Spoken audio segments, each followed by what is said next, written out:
Après les résultats des législatives, Emmanuel Macron est dans l'impasse. Il n'a pas de majorité pour gouverner au sein de l'Assemblée nationale.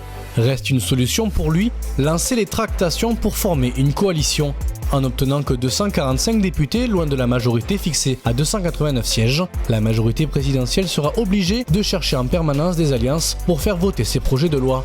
Le président de la République a toutefois d'autres cartouches en main, gouverner par ordonnance. Mais le Parlement devra encadrer l'habilitation, pas gagner.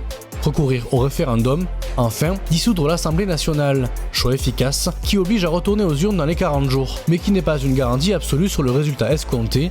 Reste l'ultime solution, laisser pourrir la situation. Pas de décision, c'est à coup sûr faire s'enrayer la machine. Alors, comment Emmanuel Macron peut-il s'en sortir après les résultats des législatives? On en parle ce soir dans Bonsoir le Gard. Et je vous propose de démarrer ce débat tout de suite avec Christophe Rivenc. On vous a pas entendu dimanche soir, notamment dans cette émission. Et c'est important peut-être d'avoir déjà votre point de vue, à la fois sur les résultats et votre analyse, et puis savoir effectivement la bonne stratégie d'Emmanuel Macron s'il veut continuer à exercer tranquillement son mandat.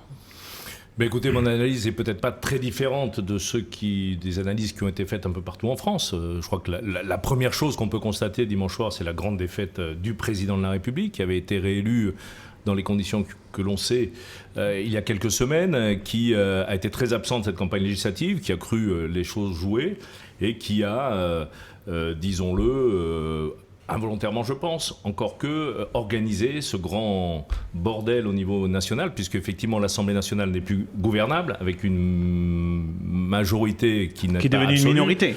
Elle n'est pas minorité, elle n'est pas absolue. C'est le premier groupe quand même de l'Assemblée, mais loin de la majorité absolue, et donc on ne sait pas comment les choses vont se dérouler dans les prochaines années, avec le risque effectivement d'une France bloquée. Or, nous n'avons pas les moyens d'être bloqués aujourd'hui, et peut-être une France aussi un peu énervée, parce que, par ailleurs, il y a deux autres partis qui, eux, ont plutôt gagné. Un moins qu'attendu, c'est quand même la NUPES, disons-le, puisque je veux juste vous ramener une petite semaine en arrière après le premier tour. La plupart des sondages donnaient entre 170 et 190 députés pour la NUPES, ils en ont 130 ou 131. Et ils donnaient ces mêmes sondages 30 ou 35 pour le Front, qu'il y en a 89.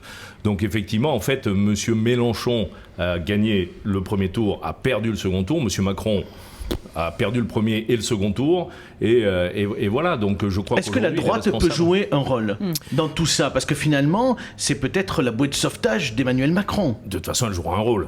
Vous avez entendu tous les dirigeants, Christian Jacob, qui a été reçu par le président de la République aujourd'hui, comme tous les chefs de parti, a redit à la sortie que, bien sûr, que la droite républicaine, qui s'est battue contre Emmanuel Macron, qui a dénoncé un certain nombre de ces mesures durant le précédent quinquennat, donc ne pouvait pas rentrer dans la majorité. Vous êtes dans cette ligne aussi, parce que Jean-François Copé lui appelle à une coalition. Et laissez-moi finir, s'il vous plaît, vous allez voir, je vais arriver, chère Coralie.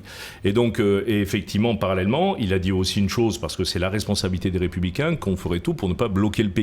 Donc, entre une opposition constructive et un ralliement, je crois que la position des Républicains, après, il y a 70 députés républicains, chacun devra se prononcer aussi en son âme et conscience, et voilà, pour ma part, je souhaite effectivement qu'on reste dans cette opposition, parce que Emmanuel Macron, qui a été une ovni de la politique française, arrivé par hasard sur un coup 2D en 2017, je le rappelle quand même, parce qu'il ne faut pas avoir la mémoire courte. Je rappelle qu'à l'époque, on a annoncé François Fillon président, puis il y a eu cette terrible affaire des assistants parlementaires. Emmanuel Macron, qu'on n'attendait pas, est arrivé à se glisser entre tout ça. Tout le monde a cru que c'était un génie. Il a fait un mandat quand même où on a connu la France des mouvements sociaux comme jamais. On citera que les Gilets jaunes. Puis il y a eu cette pandémie qui a quand même calmé beaucoup de jeux, qui lui a permis, à mon avis, de pouvoir se sortir, mais par hasard, puisque effectivement, il y avait une offre politique aujourd'hui, avec les trois premiers arrivés en tête aux élections présidentielles, entre lui, Mélenchon et Le Pen. Et dans ce cas-là, la majeure partie des Français qui ne veulent pas des extrêmes, ni Mélenchon ni LePen, a fait le choix par défaut d'Emmanuel Macron. On entendait à la radio ce matin qu'Emmanuel Macron pourrait discuter, pourquoi pas, avec Marine Le Pen. Est-ce que vous y croyez? Je ne crois rien du tout. Moi, je ne connais pas Emmanuel Macron. Je ne crois absolument rien. Pour se sauver, je pense que M. Macron est prêt à beaucoup de choses. Il l'a montré d'ailleurs. Il a fait beaucoup d'erreurs, et on pourrait passer toute une soirée à lister toutes ces erreurs. Mais bon, à la limite, c'est pas l'objet de cette émission. En tout état de cause, on va voir comment il va se débrouiller maintenant entre des groupes politiques aussi disparates que le Front, LFI, le PC, le PS et les Républicains UDI, Nicolas, qui joueront quand même un rôle important dans cette Nicolas, après 48 heures de cette soirée électorale, quel est aujourd'hui votre sentiment sur la stratégie d'Emmanuel Macron? Comment va-t-il faire pour s'en sortir?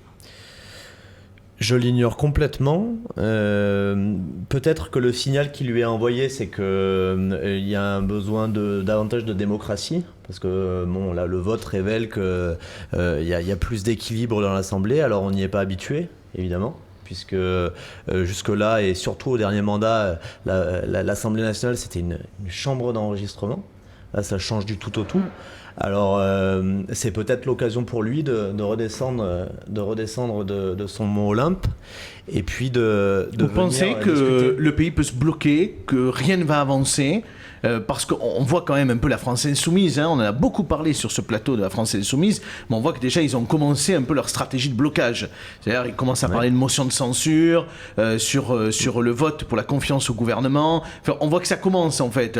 Est-ce que l'objectif est vraiment de s'investir pour faire avancer la France, ou est-ce que l'objectif de la France insoumise, c'est en réalité de bordéliser l'Assemblée nationale?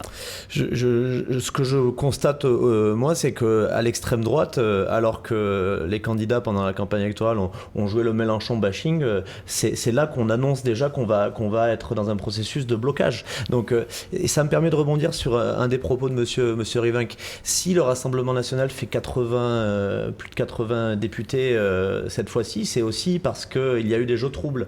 Moi, je rappelle que certains ont été assez peu clairs dans l'entre-deux tours des législatives sur le barrage contre le Rassemblement national. Alors c'est bien beau de s'en émouvoir après coup, mais en ce qui concerne par exemple Arnaud Bord, il est clair que certaines forces républicaines n'ont pas joué leur rôle. C'est un peu effectivement ce qu'on a entendu dimanche soir. On a un peu reproché, on va dire, à la mairie d'Alès, aux républicains alésiens, de peut-être ne pas s'être investis comme on aurait pu l'imaginer. Est-ce que vous imaginez ce que vous dites? Ça veut dire qu'en fait, en politique française, en fait, à chaque fois qu'on ne gagne pas, ou qu'on perd en l'occurrence, on cherche des responsabilités ailleurs. Moi, je crois qu'à un moment, il faut un peu sortir de ces petits jeux qui ne desservent la démocratie. Aujourd'hui, j'entends tout ça, mais et vous oubliez juste une chose, vous ne pouvez pas dire tout et son contraire. Nous sommes en démocratie. Chaque électeur est libre de son choix. On peut en être satisfait ou parfois le regretter. Moi, figurez-vous que ces élections législatives, je les regrette quand même globalement sur le département du Gard. Mais en tout état de cause, on peut pas dire tout et n'importe quoi. Je peux prendre quelques exemples de cette circonscription. Les maires qui ont pris fait et cause, généralement pour Arnaud Bord, ce qui était leur droit et ce qui était, ont perdu dans leur commune, fortement. On n'est pas propriétaire de ces voix. Et puis j'en termine, si vous voulez, là-dessus, parce qu'on ne va pas passer l'émission autour de ça. Oui, mais bien sûr, vous pourrez répondre.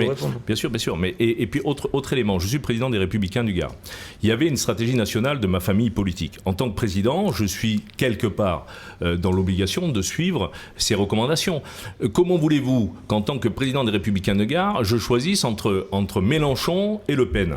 Mais franchement, ça voudrait dire quelque part, imaginez tout simplement que je dise votez pour Mélenchon. Parce que Olivier Arnaud Bord, que j'apprécie beaucoup, qui est quelqu'un que je connais depuis très longtemps, qui aurait été peut-être un très bon député et avec lequel je travaille et je travaillerai, je peux vous dire une chose, c'est que si M. Bord avait été élu, il aurait apporté une voix de plus à M. Mélenchon. Et c'est pas moi qui le dis. Je parle pas de Christophe Rivink, c'est ce que les électeurs dans la rue m'ont dit. On en parle après dans l'interview. Toute la semaine. Vous y êtes quand même allé un peu fort, si je peux me permettre, parce que dimanche matin, vous avez dit que vous étiez face au choix le plus difficile de votre vie. Moi, excusez-moi, mais là, vous venez de le dire vous-même, donc quelque part, il y a une contradiction aussi. Arnaud Bord, c'est pas le choix le plus difficile de votre vie, à mon avis, en termes électoraux. Après, c'est Arnaud Bord, parce que c'est Arnaud Bord. C'est Arnaud Bord parce qu'Arnaud Bord, c'est un socialiste constructif il fallait qu'il se sorte de Mélenchon. Il faut parler de choses concrètes, monsieur Rivin, quand même. Des dossiers qui vont être portés au niveau national. Par contre, on dévie un petit peu du débat. Non, mais je sais que vous aviez envie d'interpeller Christophe Rivin là-dessus, mais on a une interview, vous pouvez poser votre question. On en parlera après parce que à Saint-Hilaire, dans laquelle vous habitez, je crois que le Front National est très largement en tête. Donc les leçons des uns et des autres aujourd'hui. Non mais si on peut revenir au débat, parce que je pense que ça intéresse les Français de savoir l'avenir de l'Assemblée nationale. Exactement. Alors Nabil Kadri, parce qu'on l'a pas entendu. Bon, bref. Comment va faire l'Assemblée nationale? Monsieur Rivin, on en parle après. Non, mais bien sûr, vous n'êtes pas responsable. De la dérive à droite de notre pays à laquelle vous participez. Monsieur Kadri, à votre avis, avis, comment va faire Emmanuel Macron? Allez, on en parlera après. Il devra composer. Moi, j'y vois quand même des choses positives. J'essaye d'y voir des choses positives, comme l'arrivée de nouvelles personnalités, des nouvelles professions socio-professionnelles, des nouvelles... et il devra en fait composer avec ces gens-là, avec ces partis, et ne plus passer en force. Et comme disait Nicolas... Mais quel parti du coup? Est-ce que c'est le Parti Socialiste, la France Insoumise, les Républicains? Les NUPES, ils arrivent à rester ensemble, parce que je pense qu'à un moment donné, ils s'éclateront, je pense. Ça a commencé déjà au niveau de la demande de Mélenchon à faire un seul groupe. Est-ce que vous pensez qu'ils vont y arriver? Parce que les socialistes, les communistes, Europe Écologie Verts, ils n'ont pas pris Non, ils vont pas y arriver. Ils n'y arriveront pas. Non, ils n'y arriveront pas, ça c'est Après, évident. il y a des divers gauches, des divers droites, des divers centres qui probablement peuvent aller avec Emmanuel Macron. Et puis je pense, Abdel, que Macron est quelqu'un de très stratégique et qui va essayer de prendre d'abord chez les Républicains, parce que ça sera plus facile, des élus. Et il va y réussir à capter, à mon avis, des députés pour essayer d'arriver à se faire une majorité. Surtout qu'il n'a pas encore remanié son gouvernement. Il n'a pas encore remanié son gouvernement, mais je suis sûr qu'il va réussir peut-être à en capter une dizaine et essayer d'en choper aussi un petit peu à gauche. Mais dans l'ensemble, il devra composer et il sera plus aussi confortable pour passer ses textes, et il devra faire en sorte de composer. De négocier peut-être sur chaque effectivement dossier ou chaque projet de loi.